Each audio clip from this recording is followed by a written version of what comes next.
welcome to Montana State of Mind with me, Montana, a channel where we recap old vintage novels, those pulp fiction, those bodice rippers. You know what I'm talking about. Those paperback novels that are everywhere in every drugstore and supermarket, and yet no one really knows anybody that reads them until today. All right, y'all, it's the holiday season.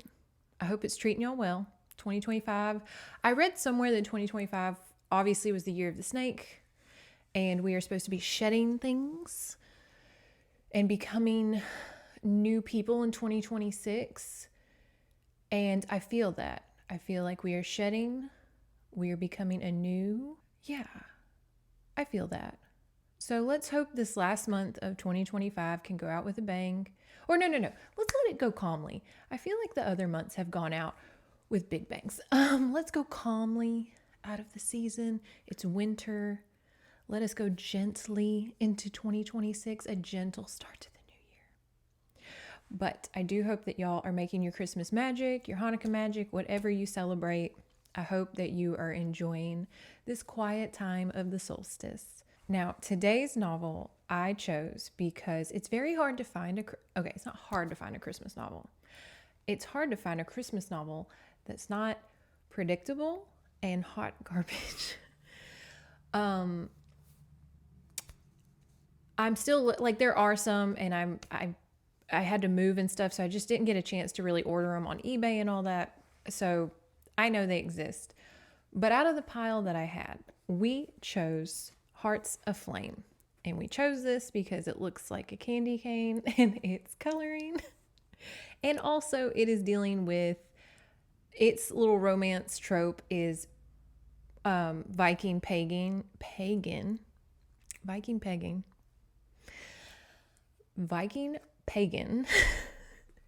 and Anglo-Saxon Christian traditions. And like, that's kind of the trope here. And I thought that went with the Christmas season, because if you watch my Krampus video and my Elf on the Shelf video, you will see that Christmas is pretty much mostly pagan.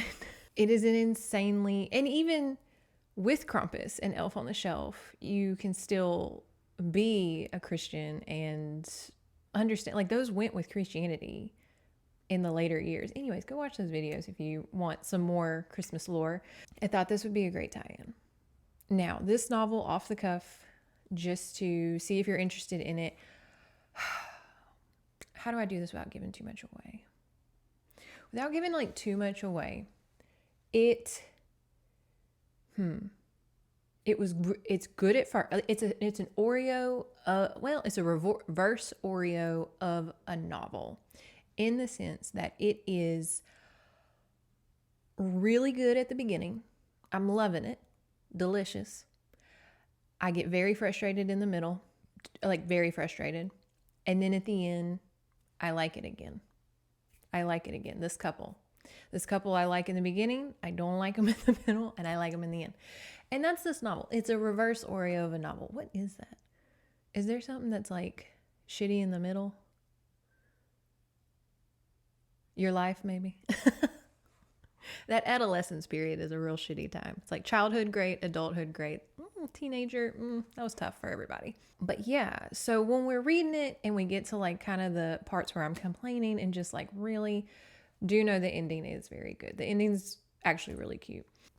Now, if you're new to this channel, what we do is we go over the cover, because these covers are works of art in themselves. We have got to get back to actual paintings on paperback novels.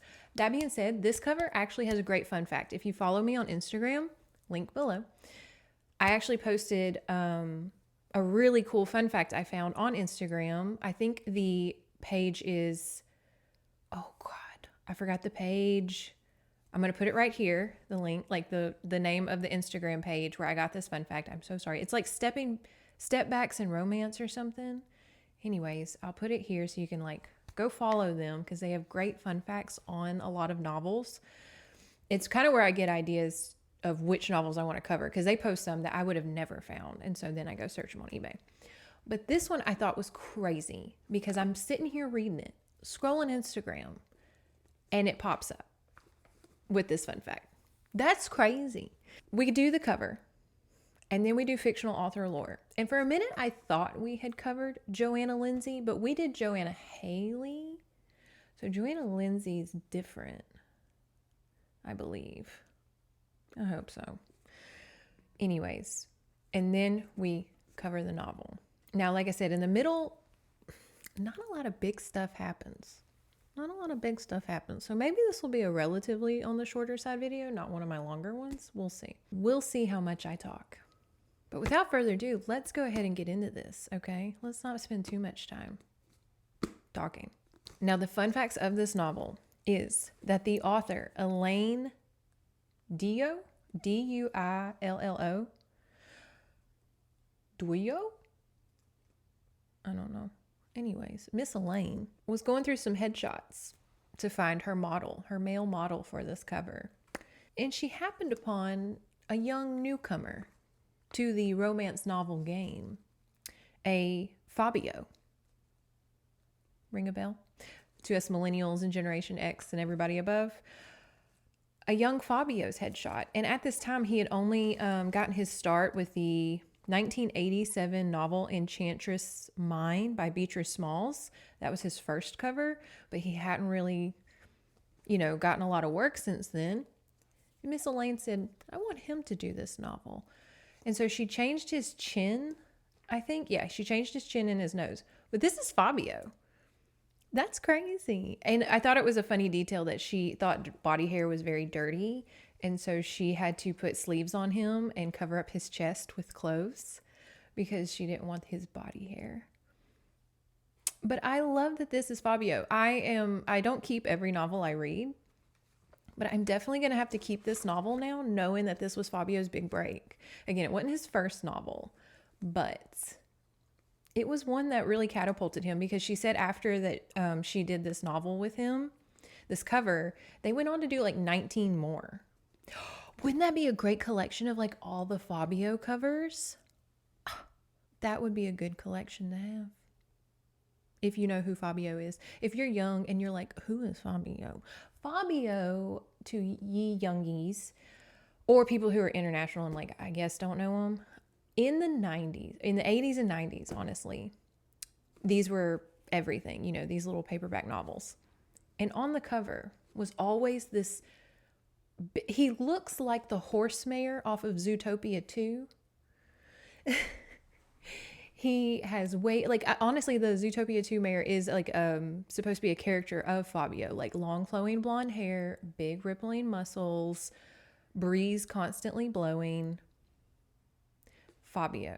He had a campaign with I Can't Believe It's Not Butter for a long time, but he was a big deal. He still kind of is, but he was a big deal back in the day. He was just a pop culture icon because he was just a model that just did book covers. I don't really know if he did any other campaigns like for designers, but I always just knew him as romance novel cover. Like your mama's gonna love them, your grandma loves them. Yeah, but little Miss Elaine here, she's the reason that we got Fabio on this little cover here. Look at him, he's a little Viking. But I love that. Now, this cover in just general, let's just talk about it. We've got Fabio here with rhinoplasty and chinplasty, whatever the chin stuff called. I would love, don't come at me in the comments and tell me, you're beautiful, Montana. We all have our demons, okay? But I would love to get my nose and chin done. I won't because I'm terrible. Can you put Botox in your nose to make it straighter? I think I might do that. I think I might just do Botox everywhere. I don't know. I actually went to get consulted to get my chin shaved down because it's a huge insecurity of mine. And guess what the surgeon told me? He said, when you're old and those jowls start coming down, you're going to wish you had your jawline. He's like, all these little kids that are getting the little V-line surgeries, he's like, they're going to wish they had that strong jawline to hold the sagging skin up. So remember that when you're watching too many K-dramas like I do and you want the cute little button face. Remember that. Yeah, he's got a little chin and nose job here. Wish I could. Now, the Fabio guy, let's just, for the audio listeners. Okay, he is in a white tunic and a white cape and it covers, like I said, up to his neck and his arms. We have a little hairy arm here. It's like a 1/4 inch sleeve, and we see a little bit of that Fabio hairy arm. So I guess she was like, all right, we'll have a little hair. And he's got a big like brooch around his cape, like a big gold saucer of a brooch. And he's actually really dark skinned for a Anglo-Saxon man. He's actually very chestnut hued here. And he's got chestnut little brown hair, shoulder length. One of the better book cover characters. I feel like she put a lot of time and effort into this. And it said that she did want to capture who the characters were from the novel. I like that. And now the woman here, as usual, her top is just about to come down. It's always the lady, like their tops are about to fall off. And she's in a white gown tied with a white rope. And it's a long sleeve gown, but it's off the shoulders. But it is so off the shoulders because he's holding her that it's like, I mean, it is at nipple length. Like, look at that. Like, it's about to show her boobies, which is the point. Now, I love this. She has like she's got cool tone blonde hair, and her eyeshadow, she has got dark violet blue eyeshadow and a bold red lip. She looks, now in the novel, he keeps calling her like essentially a Viking whore. She looks it on this cover, and I love it. I'm not saying that derogatory. I love, she has got Miss Piggy makeup, like blue eyeshadow, bold red lip, this bottle blonde bleach hair work. And like, again, just these covers, I could talk ad nauseum about the shadowing of her collarbone and her breasts. I mean, look at that. I wish y'all could I'm looking at it in my hand, and I know the cover like on the screen's not doing justice, but the hand shadowing on her hand and his hand as they are holding each other's arms, and she's tilted up to kiss him, and he's like behind her looking down, and she's like tilted up. Like the detail in this painting. And I'm just like, where are the original paintings? Can you imagine having an original romance novel painting in your house?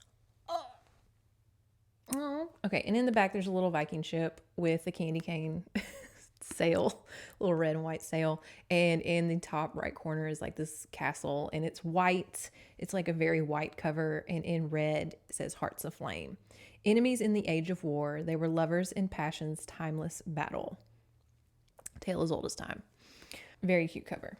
Now, Miss Joanna Lindsay. Now, I'm using the picture that is in this novel. It's not an amazing picture, but then again, it was mass printed on paperback. What could you do? Now, again, a strong nose and a strong chin, much like myself, but it gives a good profile. So she's making me like, you need this representation, because look at that profile. That's beautiful. She's a very, very handsome woman. Now, the haircut, I'm not a big fan of. I think with that strong of a face, you don't need this Robert Irwin like bowl cut. But then she's got hair down her neck. So is it in a braid? It's black and white for the audio listener, so I can't really see. It looks like it's in a braid, but if so, that is a bold bang to have. That's a short bang to have if you're going to have long enough hair to put in a braid. Do you know what I mean? Does that sound crazy? Do you know what I mean? Like if you put your braid behind your head and it looks like you have a bowl cut, what is happening with this hair? What were y'all doing in the 80s? I wasn't alive because I'm so young, but I wasn't alive in the 80s, but what was y'all's doings with the hairs? Because the 70s like has their iconic like Farrah Fawcett hair and Cher hair and stuff, and then the 80s, I don't know many people that try to redo an 80s haircut. The mullet, I guess, but it's like ironic. But she looks quiet. She looks like a Miss Honey type from Matilda. She looks like she's going to be a very quiet lady in your office or in your school. And she's going to be a little stern, but that's because she knows you can do better. She knows you can do better. She gives like a quiet, look at that face. Like that's someone who's looking at you from across the room when you're trying to be with the cool girls and gossip. And she's looking at you like, really? You're going to put other women down so that these girls you don't even like are going to like you? Is that what we're doing? And you're like, you know what, you're right. All that just in one look. That's what that gaze is telling me. I'm actually feeling really judged looking at her. Yeah, like she'd be the one, as I'm complaining about like my facial structure, she'd be the one that'd be like, Montana, you have a gorgeous face. Why would you want to change? You know, she would be the one to like take me to therapy. And just TMI, but the reason I deep down don't like my face is because I look like certain family members that I don't really get along with. And so when I look in the mirror, I see them and it bothers me. So again, don't tell me you're beautiful and all that stuff in the comments. Okay. Like I know. It's like family trauma in my head. I see my mom when I look in the mirror and it bothers me. Yay. Aren't the holidays fun? Okay. Now, after I just said all that, and y'all are like, wow, the lore always drops in the weirdest spots in these videos. But let's get into this recap. Okay? Trigger warnings. There is no sexual assault, but there's attempts at sexual assault, which honestly, these novels, it's kind of like part of it. And we have to remember in these novels, these are written with the intention of being sexual content for women. Like we like to read our sexual content. So some of these scarier, forceful interactions are part of the role play that some women and men are into. So I don't think that like this author is glorifying, intimidation into sex and like coercion and stuff. That's just what some people are into. We're not here to kink shame, and they want to read it. Okay. Like that's just how it is. So let's stay loose when we're reading this. Let's understand it was written in the 80's. Let's understand it is smut at the end of the day. Just stay loose, stay light. We're going to have a good time. And also, if I do voices and all that stuff, this is my disclaimer. Everybody's been really great about it, but I'm not a professional. I'm not trying to be a professional. This is not me trying to audition for Audible, okay? I'm just trying to bring to life this novel and have some fun, all right? I know my voices suck. I don't even know what an Anglo-Saxon or a Viking would sound like. Do I do Rose Nyland from the Golden Girls the whole time? Maybe. We'll see. If you're part of my Patreon, I tried to do my best Martha Stewart impression last week for Sunday Stories. It got a little better in the middle. Can't we all agree? It got a little better. I think I found a little bit of her. But anyways, so I'm not a professional. We're just having fun. Again, this whole channel is just about having fun. Okay. We're not taking this seriously. So much of book talk, they take it seriously. It's a book, baby. I mean, damn, even the Bible you got to take with a grain of salt. Without further ado, let's get into this 1987 novel, Hearts Aflame by Joanna Lindsey. We start our story in Norway, 873 AD. We have our main character, Kristen Hardrad, Haardrad.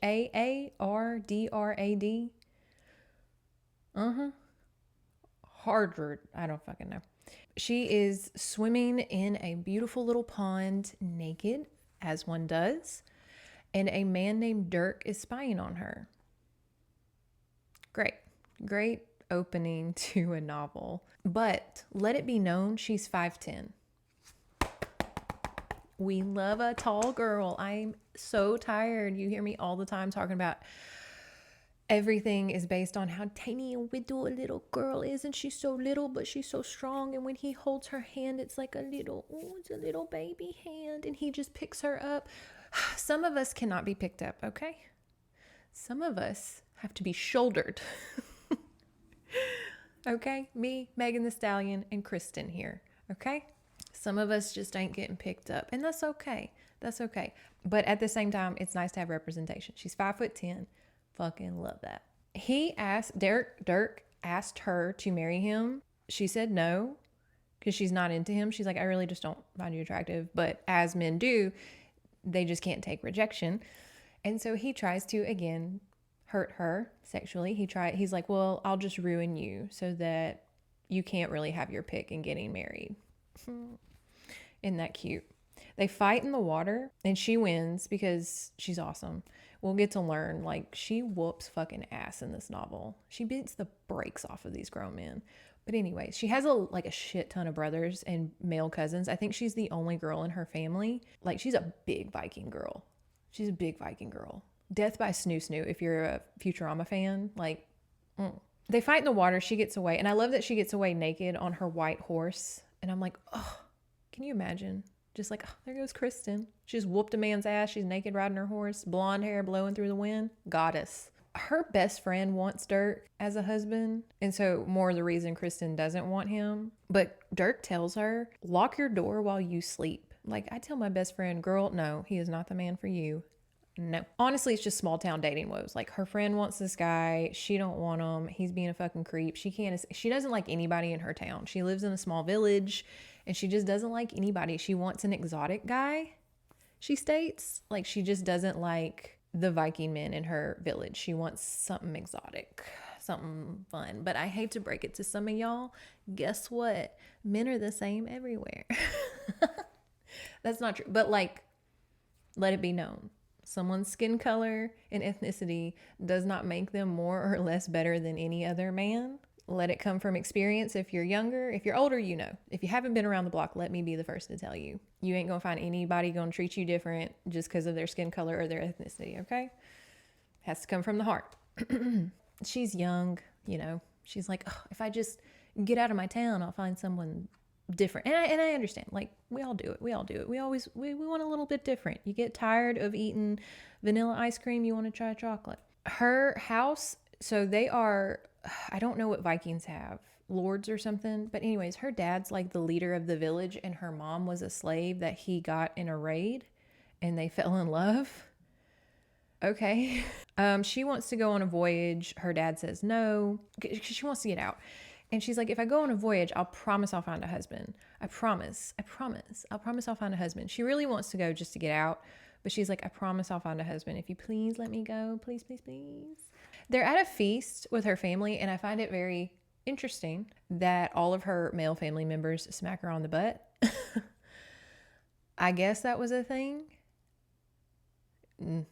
I just thought it was interesting. And she plans on stowing away in the next voyage. She's just gonna sneak on the ship. But as she stows away on the ship, she gets seasick and she's found out immediately by her eldest brother, excuse me. She has a shit ton. And as he is shaking her going, oh my God, why are you here? She's like, well, y'all are just going shopping. Y'all are going on market. I thought I could go and find a husband. And he's like, girl, we're going on a Viking raid. We're kind of Vikings.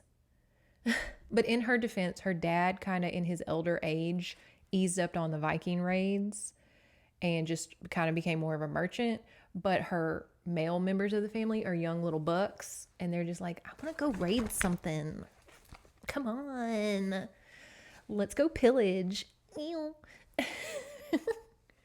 And so she got on the wrong boat. And her brother says this and I found it funny. And again, I don't know what accent to do. Should I do that typical, like, Yahinga-dinga-durgan, like, very Rosen Island, like, I should have thrown you into the sea, Kristen. What does Trixie Mattel do? The Swedish people. The Swedish people. I won't, because it would be a very long recap if I did that accent for all of it. But he rolled her over and sat her up to growl at her. I should have thrown you into the sea, Kristen. Then I would only have to tell our parents you drowned instead of having to confess I took you Viking. I think they would rather hear that you drowned. Her parents are going to be pissed. And they're going to be more mad that she's with her brothers because they're going to be like, why the fuck did you take your little sister? And they're going to be like, God damn it. So I love that because even in the ye old days, like, siblings were still trying to sneak out from their parents and cause trouble. And the younger siblings were trying to, join along. He won't tell her where they're going. She wants to know. He's like, I'm not telling you. I'm not telling you where we're going to raid. I kind of equate it because, like, the dad doesn't really care that they're raiding because she's like, Dad's going to be pissed that you're raiding. And he's like, Dad doesn't really care that we raid. And it's very boys will be boys mentality, which I love that in this novel, the Vikings were like, of course the boys are going to rape and pillage a village. It's just like they've got so much energy. But it's very take Dad's car and cause trouble.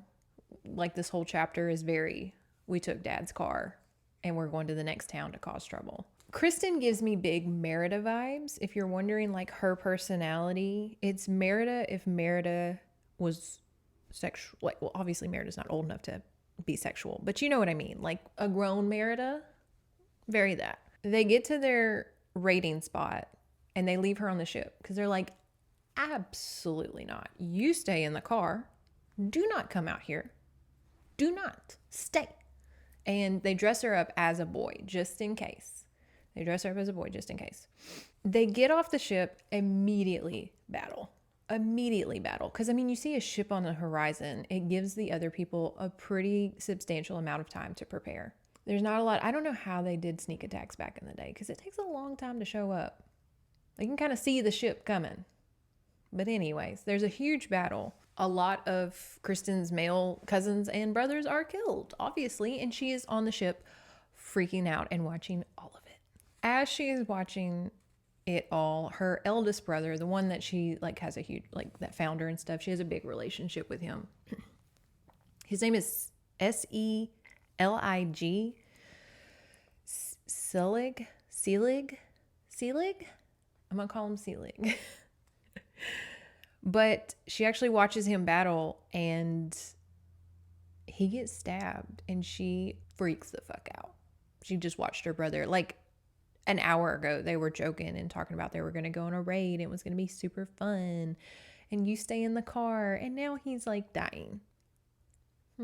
Here we have this. Having lost direction, she swung frantically about, searching for Selig again, and then screamed, for just as her eyes found him, he was falling, and the tall one he had been fighting pulled back a bloody sword. She went wild, racing toward him, her eyes fixed on the man who had struck him down. Kristen struck blindly at the man who appeared on her right to challenge her, leaving him behind. And then she was there before her brother's killer, fending off his first thrust. Their eyes met just before her sword entered his flesh. She noted his blue eyes widen as she pulled her sword out, but it was the last thing she saw. And we leave that chapter and enter a chapter of another woman. And I'm not going to wax too hard on her because she's not that big of a deal in the book. I don't know why we spent time on her, honestly, but just for the sake of saying we know who she is. Like, she comes up later and it is important, but I just don't know. I don't know. Anyways, it is the bedroom of Corliss Roadwood. I hate all of these names. These are very hard names. She has red gold hair and rich chocolate eyes. Reminds you of somebody. She hates sex. Oh, lost me there. And her fiance is Royce Windhurst. And they consummate a lot of, they're engaged, obviously. And they consummate a lot and she hates it and he hates it. I don't know why they do it. I guess for decorum. But it is not fun either way. But he lost his first fiance in a Viking raid. So he hates Vikings. Great. But we find out later, okay, follow me here. His brother Alden shows up. Like, he tries to like sleep with Chorus. She lays there. She hates it. He hates it. He's very confused. And he's sitting there kind of ruminating on like his first love, and she was killed by Vikings, and some messengers show up and they're like, hey, Vikings were on our shore. Your brother got stabbed. And he goes, and we find out that Lord Alden, Royce's, okay, so Royce obviously is going to be the male interest here. Royce's brother Alden was the one that Kristen stabbed because he killed her brother. Okay. We're already off to a great start, with the in-laws. Kristen wakes up chained and she cannot mourn the loss of her like brothers and stuff because then they'll know, like her captors will know she's a woman and they will rape her to death. Imagine that. I know times are tough now. But I think sometimes we gloss over and forget how times were before. And this woman cannot cry or mourn because after she experienced the trauma of watching most of her family get murdered on a raid, including her brother, and she can't cry because then her captors will know she's a woman and they will just rape her to death. They take her to the kingdom of Wessex, where it is Saxons, Anglo-Saxons, those people. Throughout this novel, the Danes are the common enemy to Vikings and Saxons. It's like a triangle of they all hate each other, but, well, I guess not a triangle. Well, yeah, I guess so, because Vikings and Anglo-Saxons hate Danes, and Danes don't like them, and then, yeah. Kristen decides that she will play mute. I know a lot of people that should play mute, but Kristen decides to save her life. When in doubt, just don't talk. And here, she's with other members of her village, and she does have other members of her family, so she's not alone. But anyways, as they're being carted off, Thorolf is talking to her, and that's like another compadre of hers. I'm the only one who was able to speak for us earlier. They thought we were Danes, he said with a measure of contempt. I disabused them of that fact. The Danes are here to steal their land. We only wanted to steal their wealth. And you thought that would make them deal more kindly with us? She scoffed. Thorolf chuckled. Did no harm to point it out. Nay, she asked. Then you are not listening to what they are saying. In truth, the little bastard is talking too fast for me to understand more than a few words. What does he say? Kristen listened for several moments, then could not stop the look of disgust that came over her features. They mentioned someone called Royce. One says he will make slaves of us.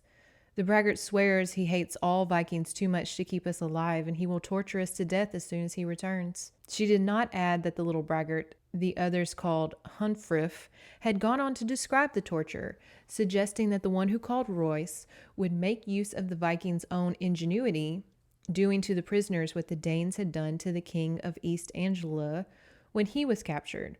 The king had been set against a tree and used for archery practice until he bristled with arrows like a hedgehog. And when he was torn away from the tree, still alive, his back was ripped open, exposing his ribcage. A gruesome torture indeed, but one of the other guards suggested the prisoners would more likely be hacked into small pieces, kept alive as long as possible, and forced to watch as each severed limb was thrown to dogs to eat.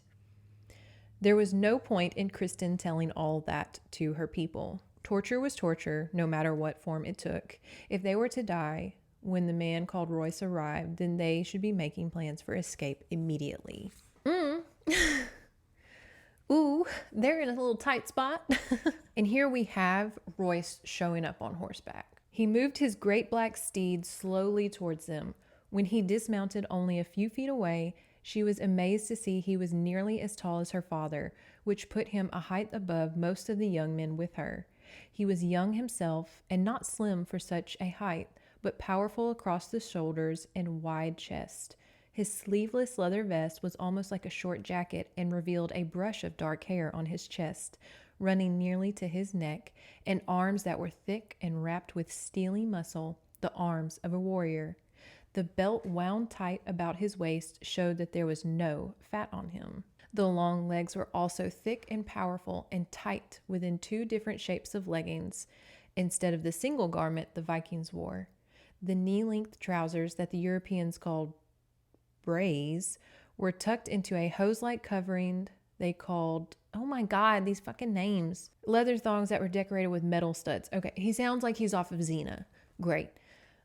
Like leather studs and leather and studs and all this stuff. Got it.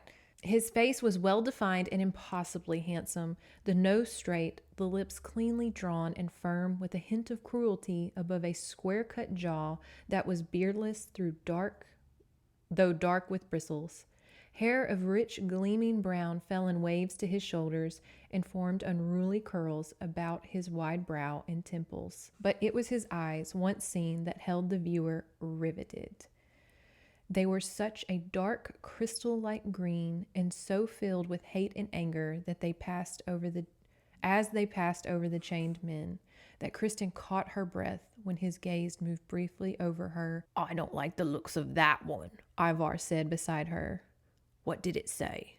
Many others were asking the same thing, but Kristen shook her head dismally. You tell them, Thorolf. I don't think I have it right, he replied evasively. Kristen glared at him. The men had a right to know, but either Thorolf didn't have the heart to tell them, or he didn't believe what he had heard. Kristen glanced at Ivar, but could not meet his eyes. His words were, in the morn, kill them. Real quick, that I forgot to mention, Kristen speaks multiple languages because in her household, her Viking father had a lot of slaves that he had taken from many places on this earth. And so she grew up speaking a lot of different languages, talking with the staff of her house. Royce and the rest of the guards think that Kristen is a prepubescent boy. So I guess her disguise is working. Royce's little sister little Meg, she gets Royce to make slaves out of them instead of killing them because she's like, well, don't you need a big wall to protect yourself from the Danes soon? And he's like, yeah. She's like, wouldn't it be nicer and smarter if you just got these giant Vikings to build the wall instead of your own men? And he's like, oh yeah, let's do that. So again, a woman, a little girl thinking of better things. And the Vikings agree to do it without fighting back because they're just like, oh great, we'll get stronger building this wall. Like it'll give us a chance to work out and we'll heal from the battle. And then when we're ready to escape, we'll just crush them. It very Uncle Iroh in the jail. Like they were like, yeah, imprison us. We're going to be doing crunches the whole time. And that way we'll just bust out of here because y'all made us lift, giant sacks of concrete or whatever the fuck. Great. Like they're just going to get cut the whole time they're imprisoned. Royce, okay, so all of the Vikings keep talking to Kristen because she speaks all these languages and she understands what these Anglo-Saxons are saying. And Royce sees them always turning to her and he's like, is that little boy their leader? And so he thinks that Kristen is like their prince or something. Close. And so he grabs Kristen. Again, she looks like a little boy. Not a little boy, young man. And he starts whipping her because he's like, you're going to tell me who this is or I'm just going to keep whipping the shit out of it. But as he goes to take her clothes off to whip her harder and to break skin, he obviously discovers she is a woman. And he's like, why did you disguise yourself as a little boy? And she's covering herself. And she's like, I thought that y'all would rape me to death. Of which all of these Anglo-Saxon men laugh. And Roy says, oh, sweetie, you are not our type. I would have rather taken another physical whip than that. Good God. Wow. Wow. Being read to filth, naked, just got whipped, and then to just be told like, oh, honey, we were never gonna, no, you're not my type. Wow. I would have been like, burn it all down. This cannot stand. Obviously, knowing that she's a woman, they will not let her stay with her men, her boys, and they tell her to go to the castle where she will be enslaved there with women. Great. They go to bathe Kristen, and I love this because they go to bathe her, but they need a guard because Kristen's like 5'10". She's huge compared to these little Anglo-Saxon girls and boys, Like Royce is the only person that can really compare with her in size. And so they take male guards with her to get bathed because like the women are terrified of her. And as she was taking her clothes off, Kristen just like, these ladies are just bothering the shit of her. So she shoves two and they fall down like immediately and they start crying. And Kristen says, listen, lady. Kristen had to shout over the cries of the fallen two, I will allow your women to wash me, but not in front of the men. How dare you tell me what you will allow? They are here to protect my women from you, for you cannot be trusted alone with defenseless women. Kristen almost laughed at that. 5 women, 6 counting this lady, and they called themselves defenseless against 1. Yet they just might be if they insisted on stripping her in front of serfs. And if the women were that afraid of her, it might not hurt to brazen it out. She pointed a finger at the 2 men who were wide-eyed now at the prospect of having to subdue her. They are the ones who will need protecting if they do not leave. The lady sputtered in anger and began shouting orders. Kristen picked up the bench she had been sitting on and threw it at the 2 men. She picked the bench up and she is WWE throwing the folded chair at the men. I love her. Royce could hear the shrieks and screams as he approached the hall. He entered just in time to see one of his guards literally tossed out of the bathing room. The other guard stumbled out right after him and tripped over the younger man and went sprawling too. By the time Royce reached the room, it was much quieter, though Daryl was still making shrill noises in her anger. "What the devil is going on here?" Royce bellowed from the door. "She would not let us bathe her." "Tell him why, lady," Kristen managed to gasp. She was lying flat on her back on the floor with 4 women sitting on top of her. They had to come at her from behind just as she chased the old man from the room. Tripping her to the floor, they had pounced on her immediately. She could barely breathe now, with one on her chest and another on her stomach. "God's breath, Daryl," Royce stormed. "I give you a simple thing to do, and you make shambles of it." "She started it," Daryl protested. "She would not let them undress her. She lives alone with dozens of men night and day, yet now she's shy in front of 2 serfs." "My order was for the women to bathe her. I said not about the men." "But she's a Viking, Royce. You certainly could not expect us to be alone with her." "God's breath, she's just a woman." "She does not look like a woman. She does not act like a woman. She just attacked those 2 cowards with a bench. And you want me to be alone with her?" "Get off her," he growled at the women as he walked to Kristen, jerking her to her feet as soon as she was free. "You cause any more trouble, wench, and I will deal with you myself. You will not like it." "I was ever willing to have a bath, and glad of it." Royce frowned at her calm reply. "Then have it," he said. To the oldest woman in the room, he instructed, "Ida, bring her to my chamber when you're done with her." "Royce," Daryl protested. "What?" he snapped at her. "You cannot mean to... "What I mean to do is question her, Daryl. Not that it is any of your concern. Now be about your business. They do not need you to supervise a scrubbing." Daryl's cheeks brightened as she stalked out of the room ahead of him, but Royce was in no mood to placate her. Of all ridiculous things, a simple bath could not even be accomplished without an uproar. Alden was still waiting for Royce in his chamber upstairs, still standing at the window where his cousin had left him. "You saw it all?" Royce queried. "Aye, though I could not hear what was said," Alden replied. He added curiously, "Did you see what I think you saw when you pulled that tunic down?" Royce grunted. "A lovely pair of breasts the lad has." Alden started to laugh at his expression, and then flushed instead, realizing, "'Twas bad enough when I thought the mere lad had brought me low. But a woman?" Remember, Kristen's the one who stabbed him. "Be consoled, Alden. She just sent 2 serfs flying out of the bathroom. She is like no woman we know. Kristen ain't here to be fucked with." Alden and Royce kind of go and talk about Kristen, and both are like, she's so large and like manly. Ew. Why would they ever think that we would ever want to rape her? And then they assume that she is kind of the Viking team fleshlight, if you will. Like she was just on the ship to be passed around. And they're like, gross. So they think real terribly of Kristen. However, when she is bathed and her hair is braided and she is in a dress that is obviously too small and very tight on her, Royce can't help but to go, oh no, she's hot. He kind of tells Kristen, like, "I know you're their whore." And she's like, okay. Because again, she's like, okay, no one will like fuck with me if they think that I'm dirty, which is smart. Like if they, can I just be honest? I don't know why everybody held on to virginity back in the day, because it got you like thrown into volcanoes and sacrificed to gods. I know I'm saying that out loud, but now that I'm thinking about it, I'm like, oh yeah, because that was how they got married to rich people. It was like their bartering chip.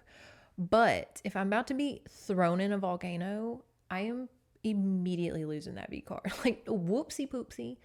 And Kristen is having the same mentality because she's a virgin. She's a virgin. But she's like, it's not bad that they think I'm a whore, because then that means they ain't gonna fuck with me. They think I'm nasty. They think I got syphilis. Great. And Royce is very attracted to Kristen. She's kind of walking around. She's chained. She has her ankles chained, and she is chained to a wall because she keeps attacking people. And he is very scaroused, if you will, by her. He's like, she is a pit bull of a woman, but she's kind of hot. He's kind of into it. He's like, I mean, I wouldn't mind getting thrown around. In Kristen's chamber that night, she's had a big day. She's had a big 2 days. She finally is alone and is consumed with the grief of losing so many of her family. She finally gets to just absolutely sob for losing her older brother. Like, we have to remember she did just watch, a lot of her family just die. And then the rest of her gang is being enslaved and having to build a wall in the elements and all that stuff. So she's wrecked with a lot of guilt. The next day, she's put in the kitchen. She's baking, and she meets Royce's little sister, Megan. Remember Megan? And they kind of get along. Like, Megan's a little scared of her, but she's a little kid, so she's curious. And Megan notices that Kristen is bleeding from her shackles. Like, they're so tight on her ankles that she's bleeding everywhere. And as Royce shows up, and he's just like, I told you to put cloth between your ankles so you wouldn't bleed everywhere. Are you fucking stupid? And then he's like, oh, you thought I would see you bleeding and I would want to take them off of you. Is that what you thought? Like, he's kind of a dick. Well, he's not kind of. He is a dick. But she says this, because he's a dick. But Kristen gives it right back, because she says, my lord, I see you thought I had hoped to stir your sympathy. Be assured I am not so foolish as to think you have such tender sentiments. Burn! Ooh. Like, this book, I wish I could just cover the zings and the zangs that they give each other. They are constantly just like, bow, bow, bow. Like, it's kind of their thing. That's how I flirt too. What's that thing of like, if I really like you, I'm probably going to tease. Not too bad. I'm not going to bully you. But like, light teasing is like a love language for some people, especially us Geminis. We love a little mental. If I make you cry, that means I love you. I'm just kidding.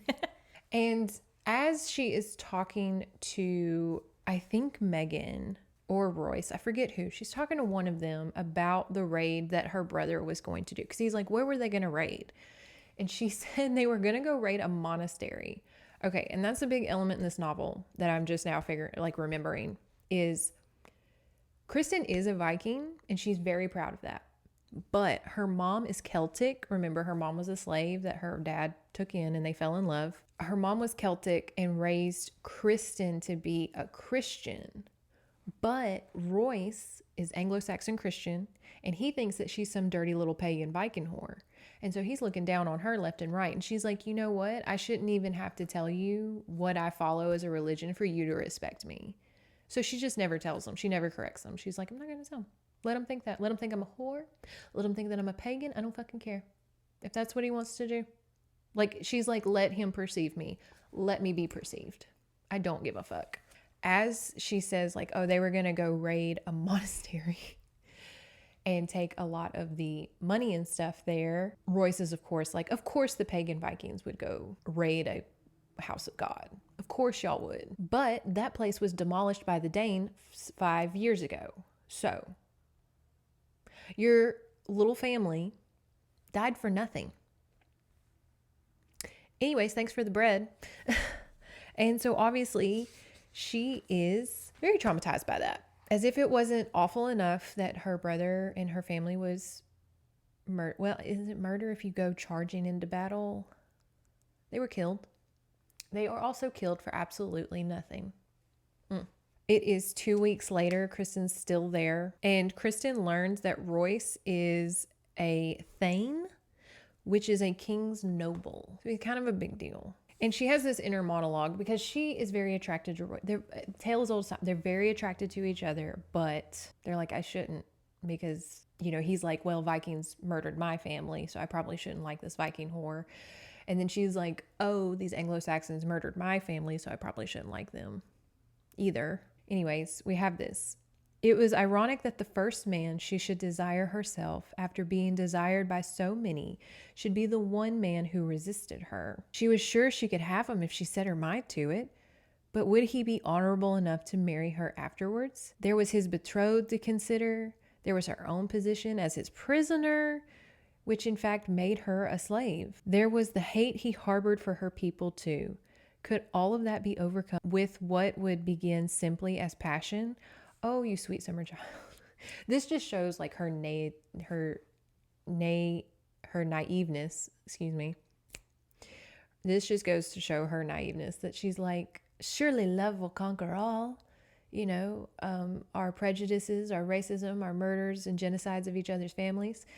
Surely sex will we'll just like fuck each other into love. Like, oh my God.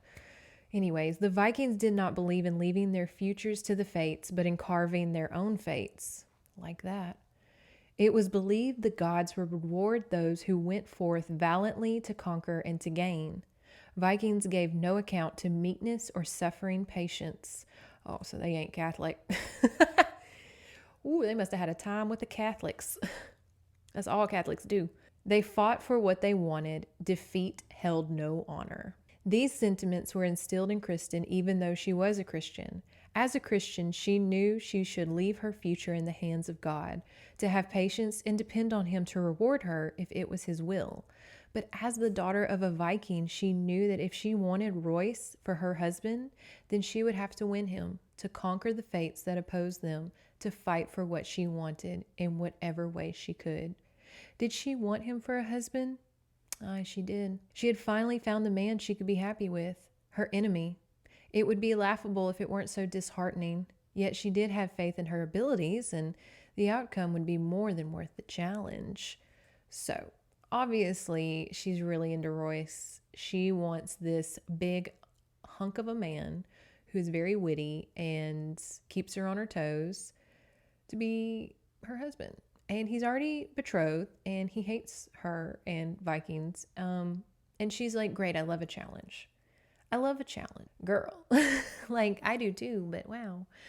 That's a challenge. I mean, and I love that she, so many of us are like raised in mixed households or mixed cultures and religions and stuff. And so she does take a little column A, a little column B in terms of, she's like, I'm a Christian. I should leave it up to God, give it up to God and just let Him handle it. But as a Viking woman, if I see this man, I'm going to catch him. I'm going to catch him. And see how I would put it. If I were Kristen, I'd be like, okay, here we go. I'm Christian, but I'm a Viking.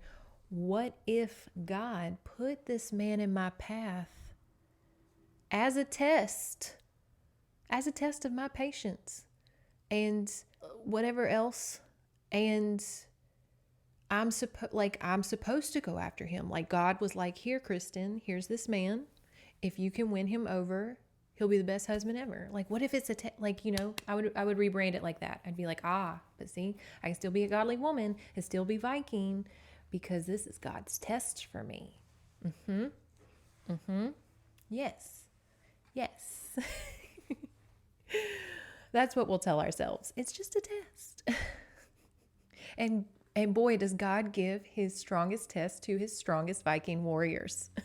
And I know I'm reading a lot out of this one. Some books we don't read a lot literally out of the books, but this one I think is important because you get that banter and you get that, oh my God, Kristen's kink is to be as submissive as fuck. Like, I'm like, ooh, girl, she likes to be a sub. Why do you tempt me so? He asked this not of her, but to himself. Do I, my lord? You do it on purpose, he accused her. You knew I stood by the entrance watching you. Nay, I thought you had retired. Liar, he hissed before his mouth slashed down over hers. Kristen had waited for this, to know the feel of his lips, to be able to touch him. She had wanted this to happen, but she had not guessed how devastating the actuality would be. Nothing could have prepared her for such a violent jolt of desire, for which she had never felt desire before. His mouth moved over hers brutally in his anger. He gripped her hair, holding her still for his ravishment, yet he did not touch her otherwise. Kristen was the one to lean into him until she could feel the full length of his body and know the extent of his desire. This inflamed her more. She didn't care that this was not what he wanted, that he was kissing her against his own will, and probably hated her more because of it. She wrapped her arms around his back, moving her hands up over the hard muscle there until she gripped his shoulders, holding him tight to her. She heard him groan at the complete acceptance of him, and his other arm slipped about her waist, crushing her tighter to him. His tongue plunged into her mouth and she drew on it, capturing it like a prize, refusing to let go. God in heaven, this was wonderful, more thrilling than anything she had ever felt before. She would have let him take her there, in the hall, on the table, the floor. She didn't care. She wanted to make love with him now, before he came to his senses and stopped. He did stop, and Kristen sighed miserably when his lips left hers. He looked down at her, his eyes fierce, filled with half passion, half fury. She met his look boldly, and this served only to anger him more. With a snarl, he shoved her away from him. Bitch, my God, you have no shame, do you? Kristen would have laughed at that if she were not so disappointed. He was placing the blame on her as if she had come to him and not he to her. She did not so much mind that, for she had hoped he would come to her. But how could he now deny them what they both wanted? Where did he get the strength to do so when she was standing there aching to be back in his arms? He might not be willing to be quite honest in what he was feeling now, but she had no qualms. I feel no shame in wanting you, she told him softly. Or any man, he sneered cruelly. Nay, only you. She smiled then at his snort of disbelief. Deliberately, she added in a teasing tone, You are my heartmate, Royce. Begin to accept it. You will eventually. You will never count me as one of your lovers, wench, he stated. She shrugged, the sigh she gave louder than necessary. Very well, my lord, if that is your wish. Not my wish, the truth, he insisted, and you will cease to use your horse tricks on me. Chris is in control, and he hates it. Oh, I love it for her, though. She's in control, and he can't stand it. He cannot stand this Viking woman that can stare him in the eye, does not sit there and, she's going to stand there with 2 feet on the ground and be like, I know you want me. I want you. Why don't we do this? Why don't we do this? On that table right over there? Let's go. Like, in this novel, I wish I could read these damn things to you. But Kristen is so, she's a virgin, but she is so like, I want that one. I want that one. Let's go fuck now. Like, she's so, every time he looks at her, she looks at him. She don't look away. He looks at her. She looks him up and down like, what of it? You check me out, I'm going to check you out. You look at me with lust, I'm going to look right on back, girl. I love this character. I love Kristen. She's a little naive, and in the middle, she loses her way a little bit, rightfully so. She's going through a lot. We'll get there. But honestly, though, I love her because she reminds me of myself. You know, like I said, 10 toes down, I'm going to stare you down. Just like, now what? What now, sugar boo? What we going to do? It's just me and you in this staircase. Ooh, and I love that he is like so pissed at her and she just mocks him the whole time. She's like, oh, my horse tricks that made you kiss me. She is taken, like this happens on the side. She is taken later to Royce's room, but she meets that cousin of his, Alden, that killed her brother. And so Alden's like golden retriever energy. And he's trying to be like, I'm sorry I killed your brother. Like, can we make up? And she immediately attacks him, as she does. Royce intervenes and tells Alden to stay away from her. He's like, stay away from her. Don't touch her. And Alden's kind of like, why do you care? And of course, Royce does that trope of like, I don't care. I just don't want you to get dirty. Don't touch her because she's dirty. Royce and Alden find out through Megan that Chris's brother was killed by. Like, they finally are like, that's why she's pissed at you. You killed her brother. Oh. Ooh. Are we the baddies? Are we the bad guys? Knowing that her brother was killed, they're like, how is she the whore if her brother's there? Oh, and now they're thinking that she's an incestuous whore. Ugh. Jesus, these idiots. Royce kind of is like, I don't think she was their whore. I don't know. And so he's kind of second guessing like she's a whore.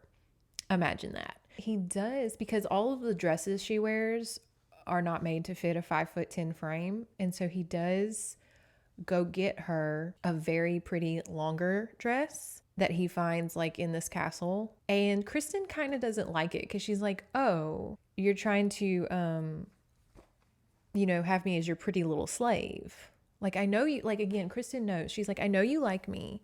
You're dressing me up like a little fucking dog. Well, not literally, but she's like, you're dressing me up like a pet. You hate me. You want to fuck me. And so you're making me prettier. Like, what the fuck is your deal? Kristen is bathed and brought to Royce's room again. She keeps being brought to his room at night to be interrogated. It's very annoying.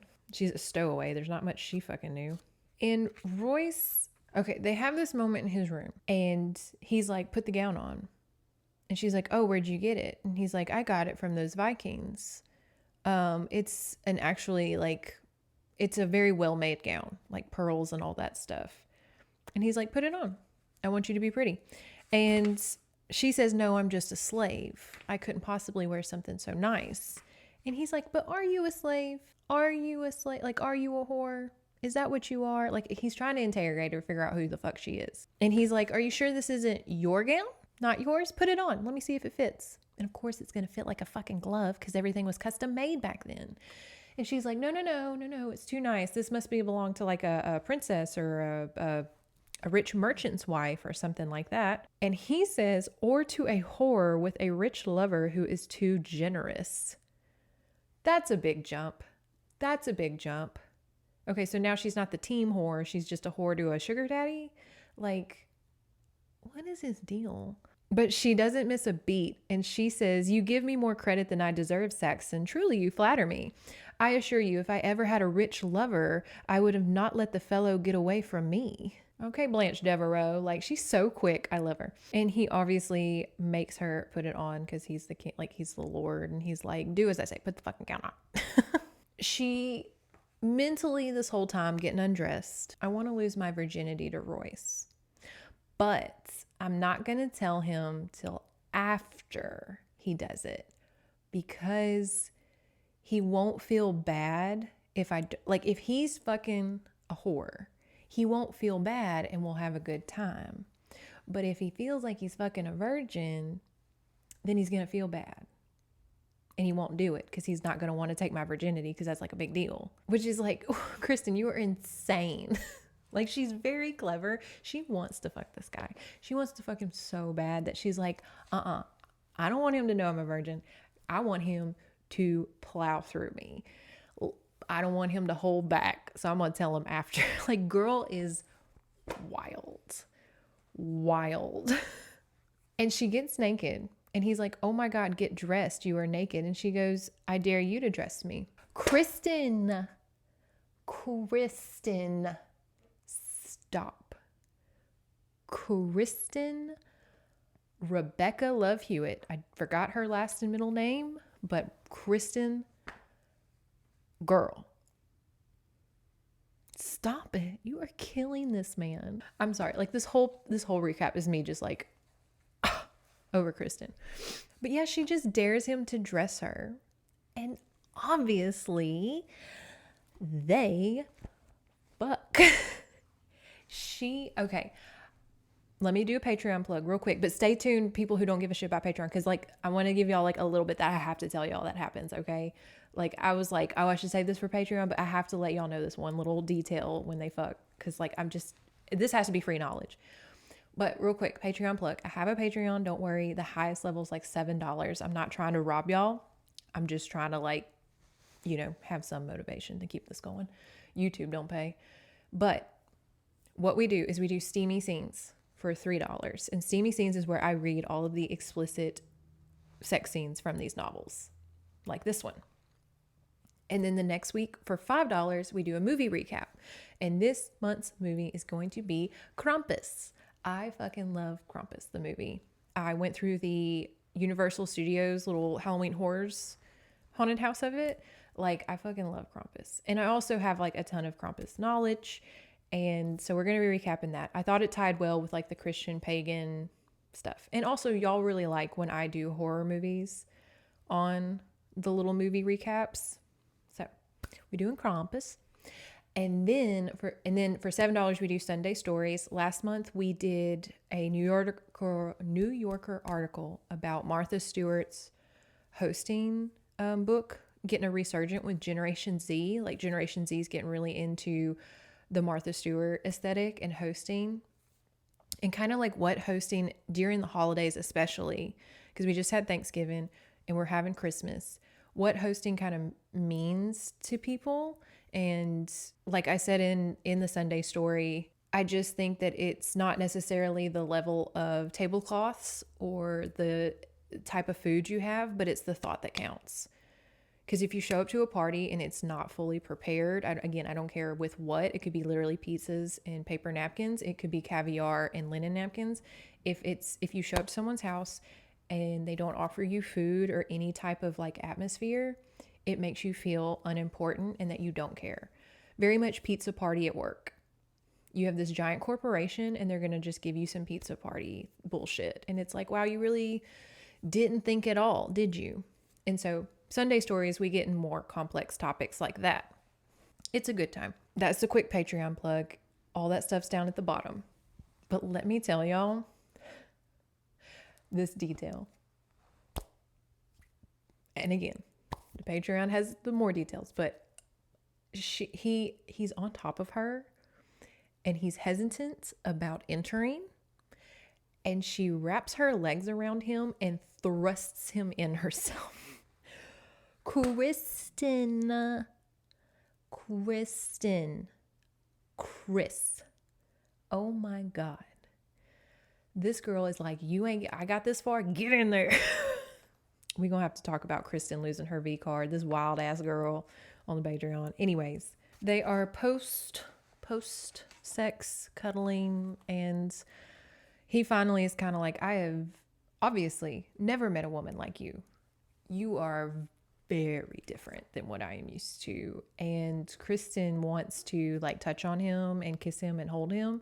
And she asks for his consent, which after what they just did, I'm like, But anyway, she does ask like, can I touch on you? And he's like, why are you asking? And she's like, well, I'm a Viking. We slap each other's asses at parties. We are constantly kissing and hugging. We're a very touchy-feely type of people. Y'all don't seem very intimate like that. She's like, I just didn't want to freak you out. As she physically just thrusts his dick in her.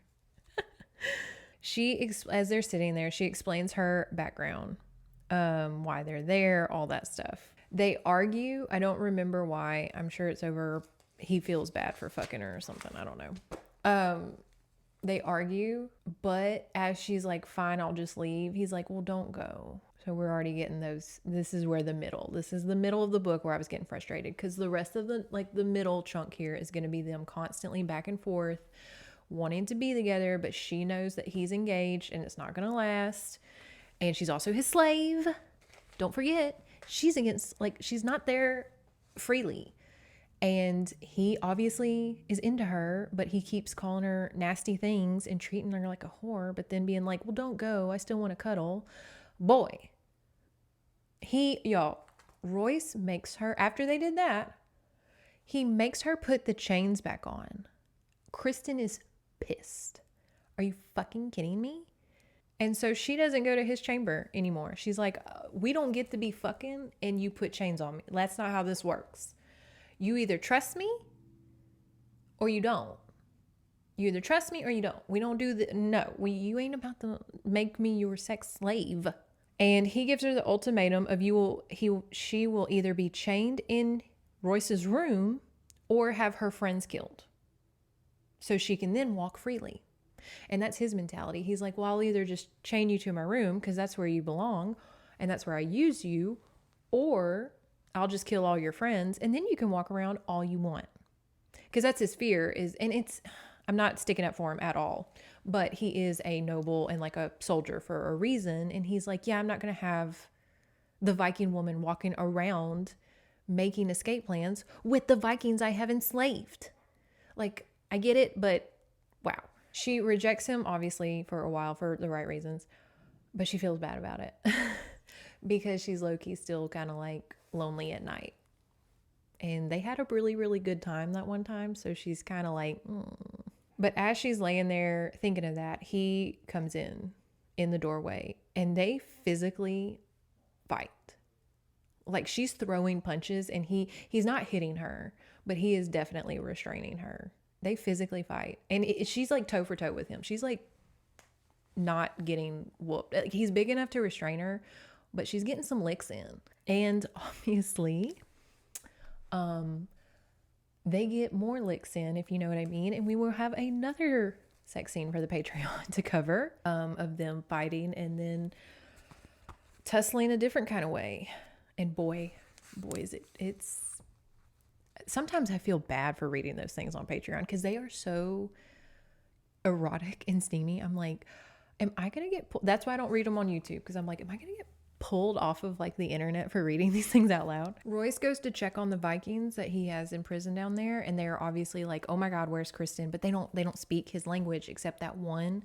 He can barely speak it, and so he in broken English is like, where's Kristen?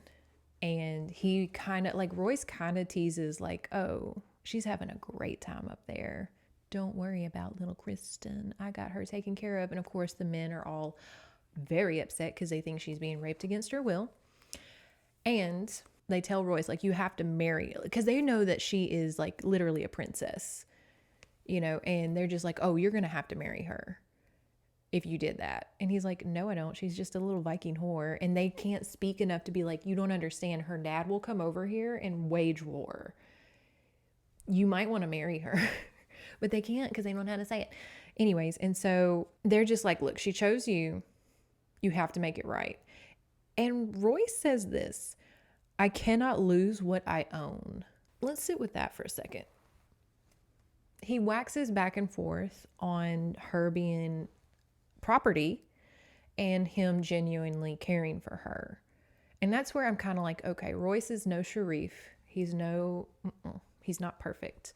He's no Galen. Like, he's definitely not top tier of our male characters here, because he still is like, she's still my slave and I can't lose her if I own her. What do they say? It's a big ick.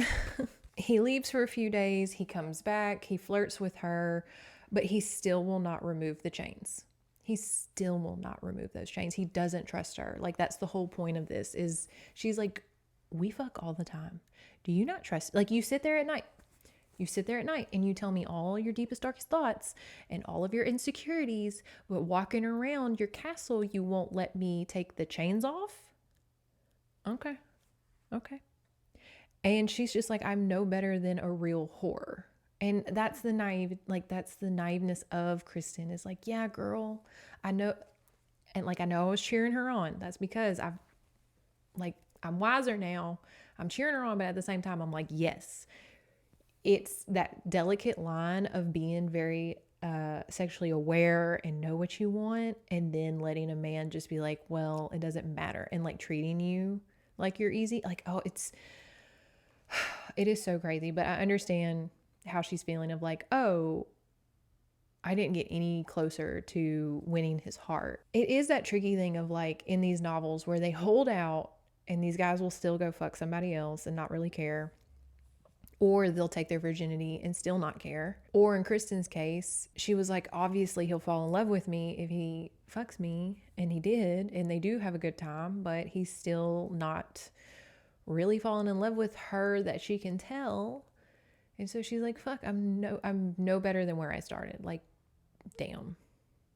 And it is a very tricky thing. You want to be sexually confident, you want to be powerful, and that's kind of like Blanche Devereaux has this thing in Golden Girls.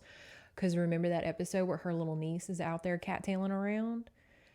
And she's like, well, I'm just trying to be like you, Aunt Blanche. And Blanche is like, hold on.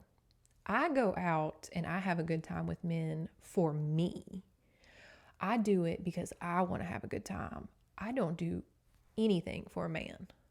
I don't do a damn thing for those. Like, They are there because I want to have a good time, because I want them, not the other way around. And I think that's kind of where Kristen needs to grow, is like, she needs to let go of the idea of Royce falling in love with her. She needs to have a good time and be like, I got that little Anglo-Saxon lore, and like, he don't hate Vikings now, but at the same time, let him go. He obviously, They have a fight over the obvious, like they're fighting over this whole situation. And she's saying, I need more than just passion. I need more than just sex. Okay? Like, I'm not going to be your sex slave. And he says, so you will deny us both. Bold thing to say. Wow. But Kristen closed her eyes for a moment as bitter disappointment washed over her. She's growing. What she had expected him to reply. I care for you, Kristen. Of course I have feelings for you, strong feelings. How could you doubt it? Fool. She would never hear such things from him. She opened her eyes to see his expression was still tight-lipped, but now a muscle ticked along his jaw. The hand at his hip was clenched into a fist. The dark eyebrows that had moved closer together and the eyes were mere slashes of green. He was angry at last. Good. At least he'd shared something with her. Answer me, wench. Aye, my lord. I will deny us both. The devil you will. You have had your say. Now you hear me. Whether I have you or not is my choice, not yours. I let the decision rest with you for a while, but 'twas a mistake, and I learned from my mistakes. Giving you the choice only served to make you think you had a right to choose. You do not, Kristen. I own you. Your life, your body, your mind belong to me. The callousness of that statement enraged her. Never. You own me, true, for you can kill me, sell me, rape me, whatever pleases you, but 'twill not always be so, for if I am sold or escape or I am taken from you, then you own me no more, and belong to you. Think of it as you will, but unless I want it to be so, then the word has no meaning. I would have to love you to truly belong to you. I would have to want to never leave you, to want to return to you if I do. I do not ask for your love, he said harshly. Good, because I will not give it. You speak of choices, whether you have me or not is your choice. Whether I'm willing to have you is my choice. I am not willing. Saxon. They go on to verbally assault each other and fight. He throws a candle. She runs up the stairs. He knocks her to the floor before she reached him, his body falling on top of hers. She jabs him in the belly with her elbow. She kicks him. Like, they're both just always physically assaulting each other. Hanging halfway down his back, she reached up behind her to grab a handful of his hair. She jerked so hard she would have broken the neck of a less powerful man. As it was, Royce lost his balance and slammed into the wall. And she yanked his hair so hard she would have snapped his neck if it would have been anybody else. Ow. But good for her. Good for her. He grabs the key to the door, locks her in, throws the key out the window. He ties her spread eagle to the bed. And again, I'm going to save the rest for Patreon, but I want to tease y'all a little bit like he does. He takes her long little Viking blonde braid and he uses it as a feather tickler and tickles her in some places with her own hair as she is tied spread eagle on a bed. So if you have $3 to go read the rest of what happens, go on my Patreon. The king is coming to visit, and she continues to put on her shackles, and she says this. She said nothing, however, and snapped the iron onto her ankles herself. She had accomplished nothing in resisting Royce. She would accomplish nothing in continuing to show her abhorrence to the last part of her peril. If she would never be free of the fetters, so be it. With them would eventually come the hate she needed to truly resist the Saxons' hold over her. So she stopped resisting her chains because she's like, this will serve to remind me to hate him, to stop falling for him. And she's like, every time I look at my wounds and I look at the blood and I look at the scabs, I will remember, kind of like, every time I see my legs up in the air, I'm going to see the scabs on my ankles and be like, oh yeah, this man put shackled on me. Like, no. The king's men harass her because they're like, ooh, Viking slave wench, that must be free for all. And so they try to sexually assault her. But Alden, remember the guy, the cousin that killed her brother?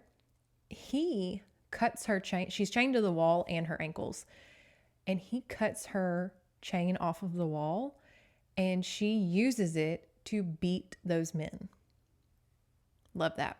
She thanks Alden. She's like, thank you. I still don't forgive you. Royce publicly embraces her.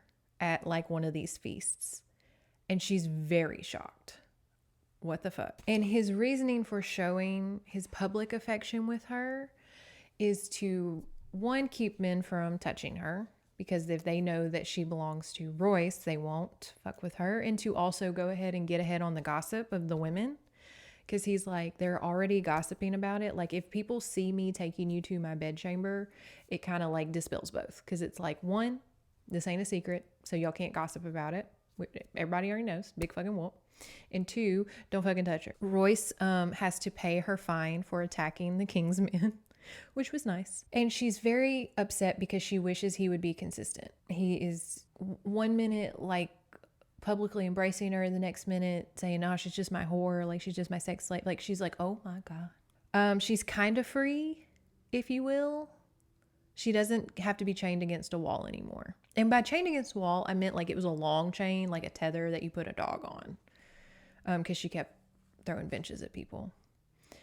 The king is very young. That's not a big deal, but it is something in the novel. At the dinner, everybody is being very racist towards the Vikings. She's very hot and exhausted. She's not used to this climate. She's used to the cold.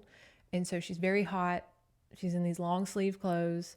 She's exhausted from working. And she's just like really upset because, you know, you're just in a new place and they're all just sitting there talking about your shit ass fucking culture. And she's like, but Royce takes her upstairs and he washes her in his tub, but he doesn't fuck her because he's a gentleman. And again, we're supposed to take, like, obviously times are different, but it's very much, you know, what do you do when you take a drunk girl home? You tuck her in bed and you leave.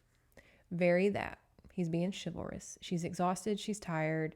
And she even kind of, I think, like in her delirium is like, we should do something. And he's like, no, girl, you need to sleep. Chris fights with the noble that tried to sexually assault her at breakfast. Royce bans him from the castle. Royce's fiance arrives. Remember Cordis, the girl that doesn't like fucking him? She's probably gay.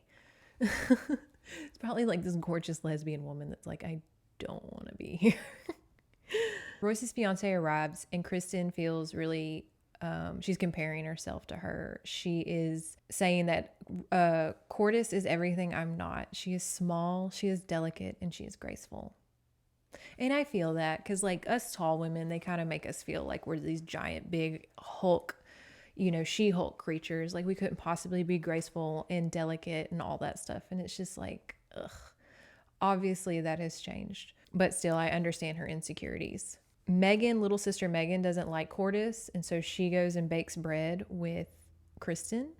Cordis doesn't like that because remember, they're supposed to be sister-in-laws. Royce watches with love. He watches his little sister and Kristen baking bread, and he's like, look at my girls, they're so cute. And then he like looks over and sees Cordis, and he's like, oh right, my fiance. Fuck.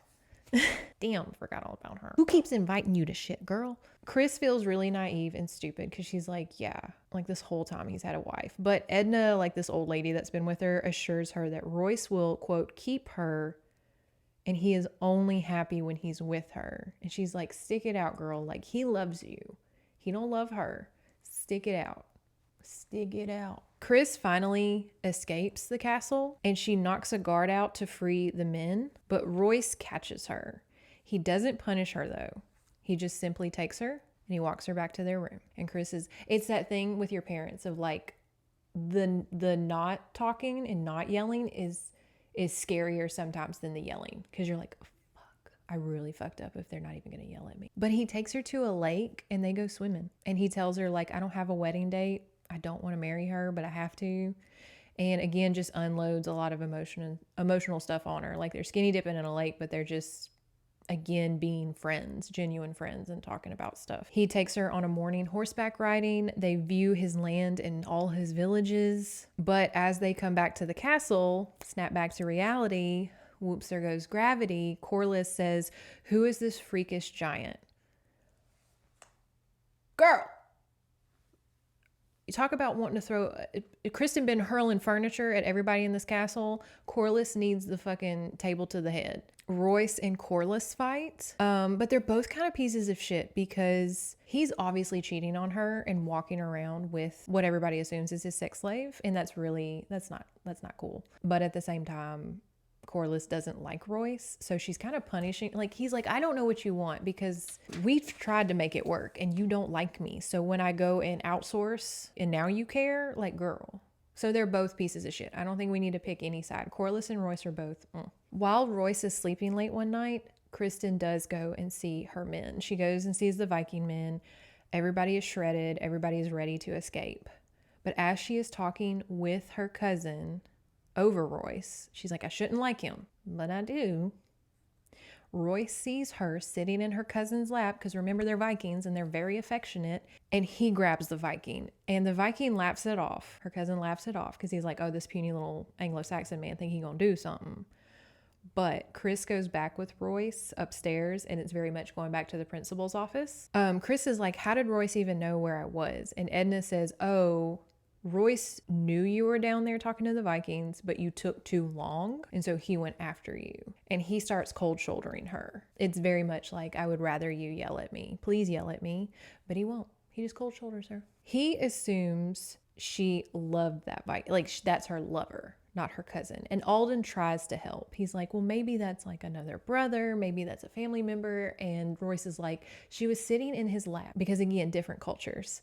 And Royce and her fight over it, obviously. But in their fight, she's like, I hadn't seen them for so long. They're my family. I just wanted to touch them. I just wanted to hold them. I wanted to touch them. And Royce is like, I don't want you to touch them. I want you to touch me. And Kristen luckily sees that his anger is just like a petulant child who's jealous. And she's like, oh, you're just jealous. You just want me to touch you and only you. You're being kind of a baby. But they make up. I love this, that she makes this fucking bread throughout this novel and people love it. And the chapter begins with 6 hot loaves of nut bread because it's got nuts in it. And I was like, not 6 hot loads of nut bread. Her and Royce get in a fight. I forget about what. I'm kind of glossing, like, again, the middle is just them back and forth. But she lets slip, oh my God, or something like that. And he goes, what do you mean, oh my God? You're a pagan. Y'all are supposed to have, like, you're supposed to be like, oh my Thor. Are you not a pagan? He's mad that she lied about her religion, but in all her honesty, she's like, you never asked. You assumed. Very true. Very true. So many people assume things just because they don't point blank ask. What's your religion? What do you do? Who do you like? They just assume, and then they get mad because they assumed wrong. A Galen of Devon shows up, but he looks very familiar to Kristen, and she thinks he looks like her dead brother. And so she drops a pot of peas at a feast. He turns around. It is her dead brother. Her dead brother came back. Her dead brother came back. Oh my God. And they can't embrace. They see each other at the party, and they can't embrace. We hear Selig's survival story. Essentially, he got knocked out. He was stabbed. He nearly bled out, but not really. He crawled to a village. A medicine lady healed him. Tail is a little, like, he got fine. And he went from castle to castle to figure out where his men and her were. He was like, I knew somebody captured y'all. I just didn't know who. So this whole time I've been traveling, trying to figure out who had y'all. Castle to castle to castle. And he would go to each castle saying, man, I hate the Vikings. And they were, he's like gauging on how they reacted. Like, oh, me too. That's why I have some. Or me too. That's why I killed these over here. And he said, so I came here and said, man, I hate the Vikings to Royce. And he was like, yeah, we just caught a crap ton like a few months ago. And he was like, bingo, found my boys. But, he obviously is caring about her and her relationship with Royce. But he does that sibling thing of giving a shit who you're fucking. And I hate it. I think it's gross and it's weird. And so she just hits him in his old wound. I would too. Don't give a fuck who I'm sleeping with. Ew. She's like, I'm grown. I can do grown woman things. Shut the fuck up. Chris and Megan have a little talk, and she gives a horrible lesson in men's anger, in my opinion, saying that men will yell, they'll throw things, whatever, they'll say mean things, but they don't mean it. That's just in their nature. They're just angry. Just stand up straight and look them in the eye and just let them throw their little fit. And I'm kind of like, okay, if you know your partner has a temper, I have a temper. Okay. Those close to me know I'm going to breathe my fire, but I will, I'm never going to verbally assault or throw anything, but I do have a little temper. And it's harmless mostly. No, it's harmless, truly. But I would be denying my personality if I was like, no, I'm calm all the time. But I just hate seeing injustice, okay? I use my Karen power for good, okay? Like if I see an injustice or something, like, I'm going to speak up. As my family says, I love confrontation. So be it. But that being said, I would never want a partner to quote unquote like put up with it if they were uncomfortable. Like I don't like Chris's thing of like, oh, just put up with your brother's anger and his temper tantrums. He doesn't mean it. He'll throw things, just go pick them up. He'll say things, just don't take them. I understand what she's saying. Like at the time that probably like, yeah, don't take it to heart, all that stuff. But what really should be said is like, hey, you should talk with your brother. Like you get scared when he throws his fits and when he throws things across the room. You get nervous when he gets a certain look about his face. Like maybe y'all need to talk that out. You get uncomfortable. I guess what I'm trying to say is like, I would never want someone to be uncomfortable around me and have to put up with it. No, that's why it's bad advice. Back in the day, sure, you would put up with it. You'd be like, okay, whatever. Don't be afraid. She was telling her, don't be afraid, which is good advice, but also you should probably talk to your brother. Royce and Kristen go on a little horseback ride and they're in the woods. And it's that moment of they are very close with each other and they are so close to admitting that they love each other. And you're just sitting there. Oh, they're going to do it. They're going to say it. They're getting close. They're about to like kiss and tell each other that they love each other. And Royce is shot with an arrow. Bow. Right in the shoulder. Attached to the tree. That fucking Lord Eldridge has attacked for revenge. Remember the guy that sexually assaulted Kristen and then Royce banned him from the castle? He comes back. And these are the last 4 chapters and they go by very quickly. And I don't really like it because essentially what happens is Lord Eldridge attacks Royce, kidnaps her, takes her back to his place because he's like, I'm about to sexually assault the shit out of you to get back at Royce. But he underestimates this 5'10" fucking baddie. And she argues with him. He slaps her. She doesn't even move. Doesn't flinch. And so he grabs a whip and he whips her. And she grabs his sword and knocks him out unconscious. And then a guard comes and she stabs him. Don't fuck with Kristen. She rescues Royce because he's in the dungeon all like hurting and stuff and chained up. And our girl, she rescues her man. I love that in this novel. Usually it's the guy rescuing the girl. In this one, she's going to rescue Royce. And I love it because remember, she started this novel out a dumb little Viking whore. And now she's saving the Lord. She's saving this noble. Guess she's not so bad after all. And she puts him on a horse and they ride away. And I don't like this because like they ride away. They show up back at Royce's castle. He heals. And like these next 3 chapters are like immediately like this happened. Like it doesn't even tell you what happened. Like not much happens with King Eldridge. Like it said he dealt with Eldridge not as he wanted, but as Alfred's current policy dictated. He had simply informed the king of Eldred's crime. It was nearing the end of summer when he learned that Eldred had panicked, fearing retribution, flown north, seeking refuge with the Danes. His body had been sent home to his father. So like not a big, I don't know. Chris is depressed all summer because she's essentially a pet. Like she knows this wedding is coming up. And so she just like, you can't enjoy loving somebody if you know they're about to be married. And Royce is like, I don't know why she's always so depressed. And also she reflects on her parents must be really worried. Keep in mind, she stowed away like 3 seasons ago. And back then, obviously, you just didn't know. And so her parents are like, I guess our whole family's dead. They haven't shown up. Oh my God. Like nowadays, if like my mom doesn't get a text back in 2 hours, she assumes I'm dead. Royce and Kristen are asleep and Royce wakes up to a dagger to his throat. And a person is whispering saying, you have my daughter and I will kill you if you do not let me have her. But this voice is not speaking Viking. I forget the language. It's speaking Celtic. And he's like, who the fuck? It's her mom. Mama came to get her baby. She said, I know you got my daughter. I will stab you right now if you do not let me have my daughter. So that's one way to meet your mother-in-law, future mother-in-law. She also tells him, I have 3 ships idling outside, ready to go to war. Do not make me use them. I'm loving the women in this novel. Fuck these guys. Like, the women in this novel are badass. But she doesn't kill him, and obviously Kristen wakes up and is like, Mommy, that's my boyfriend. But Royce reached for his clothes and proceeded to calmly put them on. You said you wanted to kill me, Brenna. Now tell me why you did not. Because I was captured and enslaved once myself, yet I came to love the man I was given to. Garrick is my husband. He has come here not as a Viking, but as a father, and 'tis the father you will have to deal with. Uh-oh. Old Daddy is on one of them ships waiting for Royce. Again, what a way to meet your in-laws. Kristen is telling her mom, like, Royce can't marry me. He's already engaged. And Royce tells Kristen in front of her mom, actually, I'm not.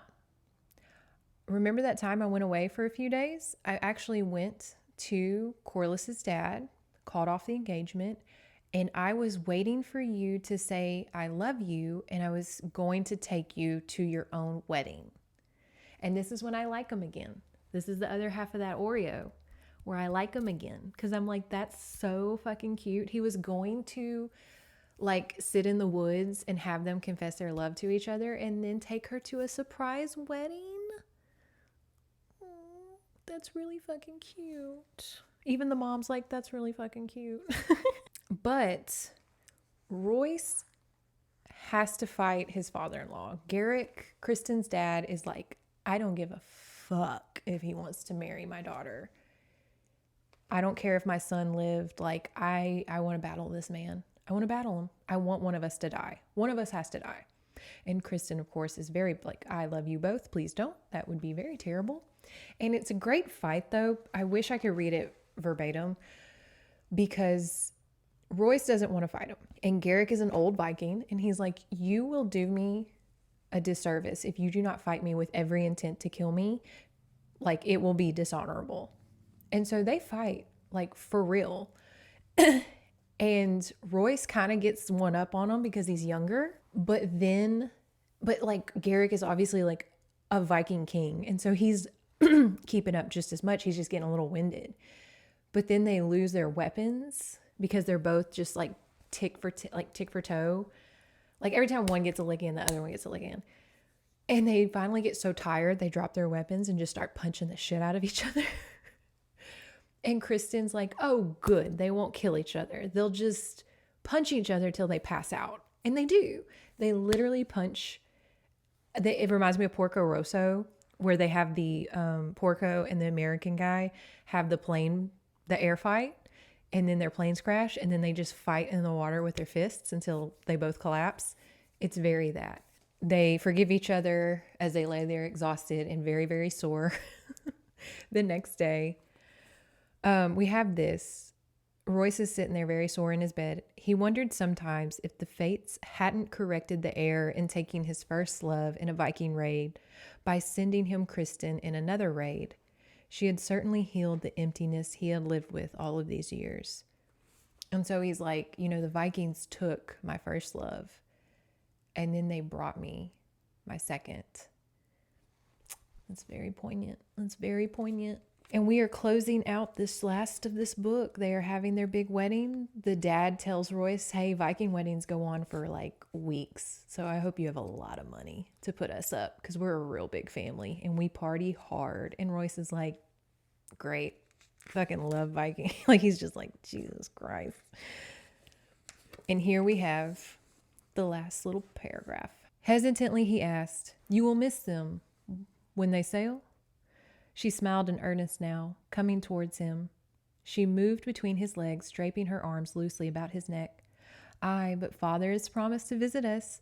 'Tis not such a long voyage to sail here for the summer. Royce groaned inwardly. I suppose 'twill not be often, he asked hopefully. Maybe every other summer? He hid his cringe in her breast, and then the scent of her assailed him, and he forgot all about her parents.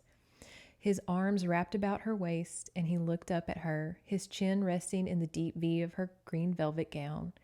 She had worn her own clothes ever since he had admitted to her that he loved her. There had never been any mention of her previous status. She had simply shed the mantle of slavery as easily as she had worn it, making him realize that she had never really worn it at all. The dark green of the gown added a darker hue to her eyes, making them more turquoise. A wealth of love and tenderness filled his own eyes. They have waited nigh a week for this wedding. His lips pressed forward against her skin before he added, "Dare we make them wait a little longer?" "You jest, my lord." Her palms cupped his cheeks before she bent to run her tongue slowly, sensually over his lips. "Surely you're not suggesting..." She giggled as he pulled her down onto his lap. I jest, Vixen, but you can change my mind." "Can I?" Her hand on the back of his neck drew his lips back to hers. "Then maybe I will, my lord. Maybe."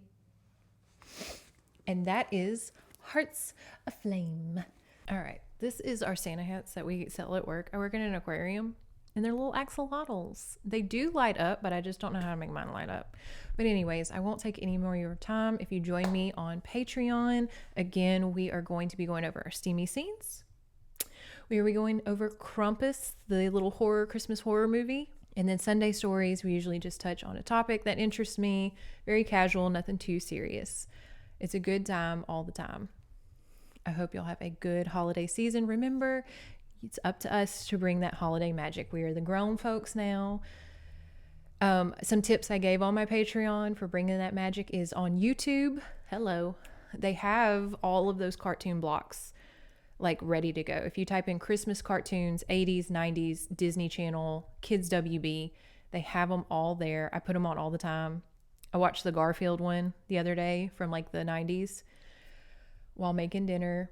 Like, you have to make the Christmas magic. You have to put on the Christmas music. I put on Christmas music when I do my morning drive and my evening drive.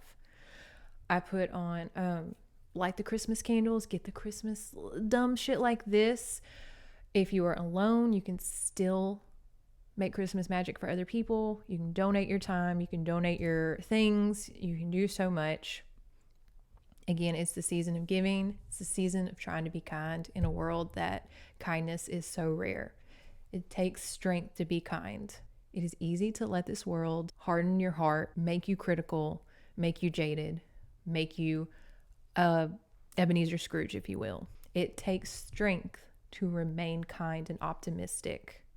We need more of those people. So even if it's just for this month, try to remain positive, jolly, as much as you can. All right. Thank y'all so much. I can't believe I'm going to say this, but I will see y'all all in 2026. Another year. Here we go. But yeah, I won't take up any more of y'all's time. I've already taken up so much. Merry Christmas. Happy holidays to everybody. And I will see y'all all very soon. Bye.